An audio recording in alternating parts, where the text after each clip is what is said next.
Black Ops is a series from Iconic Comics, crosses over with Common America and a lot of other things. I reviewed Common America.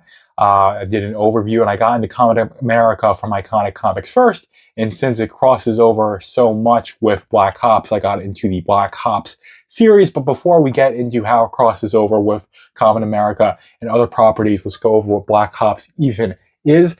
Really is more or less a clandestine military story that revolves around animals. So you've got this bunny USAGI, and you've got a bunch of others. You've got an otter, you've got, I think later, you've got like a tanuki, you've got a whole bunch of animals. And that's really what makes this the unique shtick for this story, is that you're taking real world events. So you have this rabbit that survives Nagasaki and from the radiation becomes a rabbit that is able to live in perpetuity and also is able to engage in physical feats like being able to kick.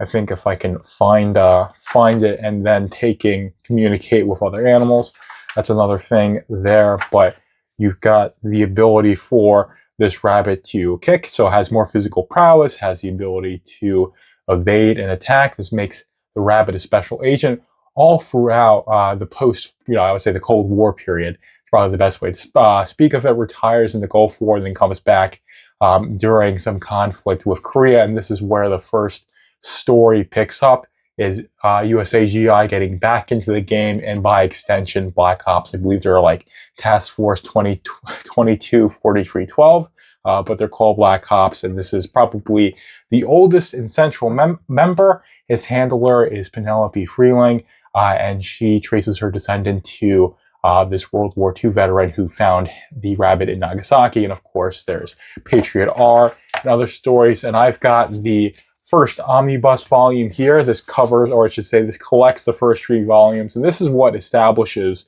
the main cast of characters and the main storyline of Black Ops that later has a series of crossovers in the latter 3 volumes. And that's where narratively, the story does get lost a bit. But of course, I think it tells a pretty solid main story, but all of those crossovers, starting after, I would say, volume 4, is where the crossovers feel, I wouldn't say overstaying their welcome is necessarily the right term to use, but that's where it does get a little confusing and it does intrude on the main storyline a bit. But like I said, you've got Tim Lim and doing the art. Does a fantastic job. Of course, this has more of an American comic book style throughout. There are other artists who work on this book. If I can find the other art for this, but yes, this is part of the this is one of the other artists. So this is Patriot R, like I mentioned before, and this is really American comic style art here, but it's all absolutely fantastic. The character designs are top notch as well, or I say top notch, which is something I said with the Iconic Comic or the Common America character designs, that I liked all their character designs, and I think that is something that maintains with Black Ops. So the main cast of characters and the story they find themselves in, and the premise of this is definitely interesting, considering that you've got the radioactive and these Crimeratons. It's established in Common America, and that's crossed over with the superpowered animals being tied to real world events. Like I said, World War II. You have this missile launch in Korea causing that false alarm, nuclear alert in Hawaii, and stuff like that. Really does make it feel more grounded and interesting and real. And I would say that's what maintains for the first 3 volumes of the book. Like I said, this is what really establishes Black Ops as a property and allows it to take on the crossovers, is when the next 3 volumes pick up and introduce all of these characters. So we start with volume 4. This is Black Ops X Common America. This is definitely, I think this is like the only soft cover that I have from Iconic Comics. My rest of mine are soft covers. And I think after this is where it becomes a lot more familiar to Common America readers in terms of the style, especially since there's so much of Carly. And of course, towards the end of the omnibus, I got that right there, you can still see it in frame, is where Misha is introduced in terms of the Black Ops storyline. And of course, you've got her older sister, that is her, I forget her name, but she is Misha's older sister. And of course, or I say not of course, but she is a major part of the Black Ops storyline. I don't necessarily want to spoil, well, absolutely everything about this story, but it is definitely an interesting plot line that this story tells with all the supernatural animals. This particular story revolves around a Thunderbird, and of course having Carly's bombastic personality conflict with the clandestine nature of Black Ops is definitely interesting.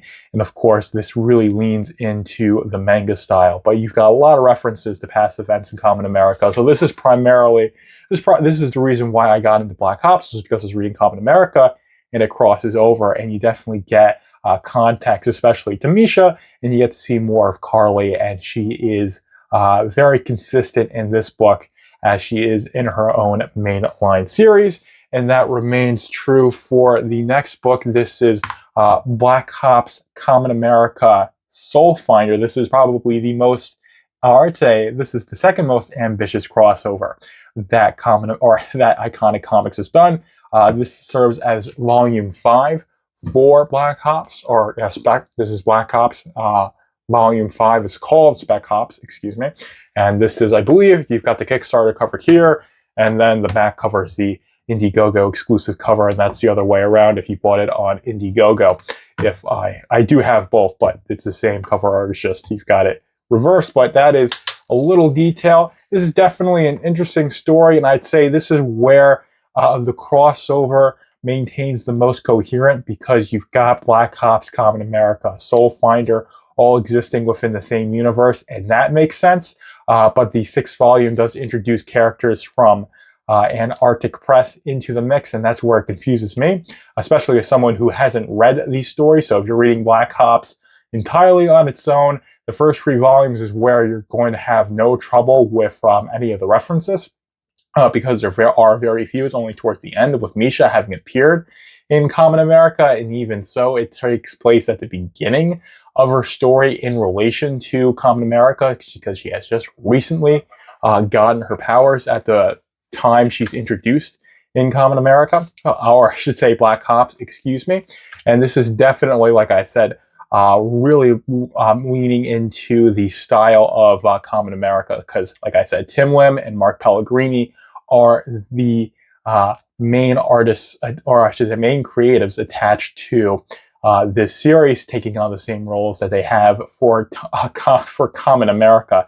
And Tim Lim really leans into the manga and comic style that he's really well forged in Common America. Looks very, very nice. And this does tell a pretty interesting story. It does cross over all of the characters quite well. And like I said, integrating all of these characters in the same universe, it feels the most sense and most at home with this story. It's not necessarily, I'd say not necessarily, but this is Black Ops Volume 6, and this is a crossover, as you can see there, Antarctic Press. And this is where the story kind of loses me a bit in all of the crossovers, but that's not to say that the story isn't interesting, because you've got Black Ops trying to take down Cryptic, and this is true from the first volume all the way up until the 6th, which is the most current, this guy being the main antagonist. And of course, this introduction has the religious themes, and that's pretty common throughout all of Iconic Comics books in this universe, especially Soul Finder, because Soul Finder is a bunch of Catholic priests that go around exorcising people. So of course it's going to have, and of course the entire premise is the religious overtones. So this is definitely, again, like I said, this manga style, beautiful 2-page spread here. And this is I would say, I think the first part of this book is done by an artist that is not Tim Lim. If I can find what the artist is, I think you've got Matthew Weldon and Rodrigo Avils working on the first mission of this book. And this is absolutely beautiful art. I'd say one of the few two-page spreads that shows up in the entire series. It is absolutely beautiful. And this is probably the art that really suits Black Ops the most. It gives it this tone and feel of a really nice American comic book rather than the bright manga that's really indicative of making you feel like it's Sailor Moon, Sailor Moon with Common America, especially in I'd say the earlier volumes of Common America is where it's got this really bright, bombastic, bubbly feel to it. And Tim Lim brought that over with a lot of his art he did for Black Ops, because so many of the scenes he's drawing has Common America characters in it, but this does not feature that nearly as much. And of course, it's done by different artists. And I think this style suits Black Ops a lot more. So artistically, it tells a really interesting story. And I'd say Mark Pellegrini does a pretty good job of maintaining this main plot line, because it's very simple. Like I said, you've got these radioactive powered animals going on these secret missions to take down Cryptic, who's led by, I think, Mothman. If I forget his name, I am a bit congested and sick, so I don't have all of my wits about me. But Cryptic's main antagonist is the one who is trying to use the phenomenon that made Patriot R and USA GI superpowered, and using that to make his own superpowered animals and then use them to his own will.